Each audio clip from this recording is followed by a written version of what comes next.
সফলতা কখনোই হঠাৎ করে আসে না, এর পেছনে থাকে অনেক শ্রম, সাধনা আর অবিচল প্রতিজ্ঞা। আজ আমরা আপনাদের জানাবো এমনই একজন মানুষের গল্প, যিনি তার লেখনীর জোরে যেমন মানুষের হৃদয় জায়গা করে নিয়েছেন, তেমনি সমাজসেবায়, রান্নার জগতে আর সাংগঠনিক দক্ষতায়ও রেখেছেন অনন্য ছাপ। লন্ডন বাংলা প্রেস ক্লাবের সিনিয়র সদস্য, দৈনিক উত্তর পূর্বের যুক্তরাজ্য প্রতিনিধি এবং চ্যানেল এস-এর প্রিয় মুখ এহসানুল ইসলাম চৌধুরী শামীম। সাংবাদিকতায় বিশেষ অবদান রাখার জন্য সম্প্রতি তিনি পেয়েছেন recognition of achievement media award সম্মাননা। ২৪ জুন মঙ্গলবার ইংল্যান্ডের নর্থহ্যাম্পটনশায়ারের ছোট্ট শহর করবিতে করবি মুসলিম অ্যাসোসিয়েশনের আয়োজনে এই সম্মাননা তুলে দেন সংগঠনের চেয়ারম্যান ও সাবেক কাউন্সিলর ইউসুফ চৌধুরী। আজকের অ্যাওয়ার্ডটা স্পেশালি আমরা মিডিয়া সেক্টর থেকে আমরা নর্থহ্যাম্পটন চ্যানেলের এহসানুল ইসলাম শামীম চৌধুরী বাইরে এটা আমরা প্রদান করছি। ও কারণে তাই যথেষ্ট অবদান রাখুন করবি সেন্ট্রাল মসজিদুল লাগি প্রথম থেকে শুরু থেকে তাই কাজ করে গেছে এবং অনেক বিষয়ে আমাদের সহযোগিতা করছে। হলরুম জুড়ে ছিল প্রশংসা, সম্মান আর ভালোবাসার আবহ। We are really greatly honoured যে আমরা শামীম ভাইয়ের মতো একজন লোক আমরা এই নর্থহ্যাম্পটনশায়ারে থাকেন বা আমাদের টোটাল ইংল্যান্ডকে রিপ্রেজেন্ট করে বাংলাদেশের মানে লন্ডনের বাইরেও। আমরা দোয়া করি যে শামীম ভাই কাম আরো এগিয়ে যাও, ইনশাআল্লাহ আপনার কাজের উদ্দেশ্যে অনেক মানুষ দেখিয়া ইন্সপায়ার হইবে। The reporter for Channel S received an award today here at Corby Muslim Association, Corby Central Mosque.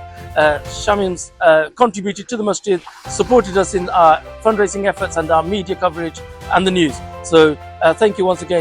কেবল সাংবাদিকই নন, শামীম একজন সেলিব্রিটি শেফ। তার রান্নার প্রতি ভালোবাসা আর গার্ডেনিংয়ের প্রতি আগ্রহ তাকে করে তুলেছে আরও বৈচিত্র্যময় একজন মানুষ। শামীমের বাড়ি বাংলাদেশের সিলেট শহরের শিবগঞ্জ সাদারপাড়ায়। বিলেতে পাড়ি জমানোর আগে সিলেটেও সাংবাদিকতার মাঠে রেখেছেন গর্বের ছাপ। আজও তার লেখায় ফুটে ওঠে সমাজের কথা, প্রবাসীদের সুখ দুঃখ আর একান্ত আবেগ।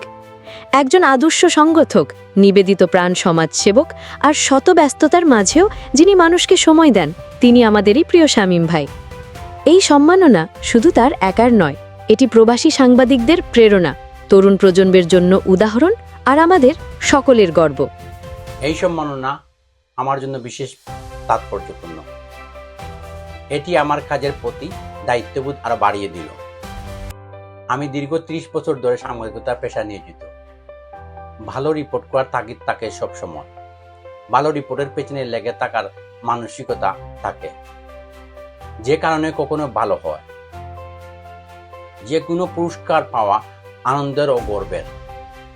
আমাকে করবি মুসলিম অ্যাসোসিয়েশন যে অ্যাওয়ার্ড দিয়েছে, তাই তাদেরকে ধন্যবাদ জানাচ্ছি। আপনারা আমার জন্য দোয়া করবেন, আমি যেন সৎ পথে মানুষের সেবা করে যেতে পারি। এহসানুল ইসলাম চৌধুরী শামীম একজন সত্যিকারের গল্পগাথক, যিনি নিজেই আজ এক অনুপ্রেরণার গল্প। অভিনন্দন ও শুভেচ্ছা সাংবাদিক শামীম ভাইকে। আপনার পথ চলা হোক আরও উজ্জ্বল ও সম্মানময়। Muskan Khan, the front line desk report.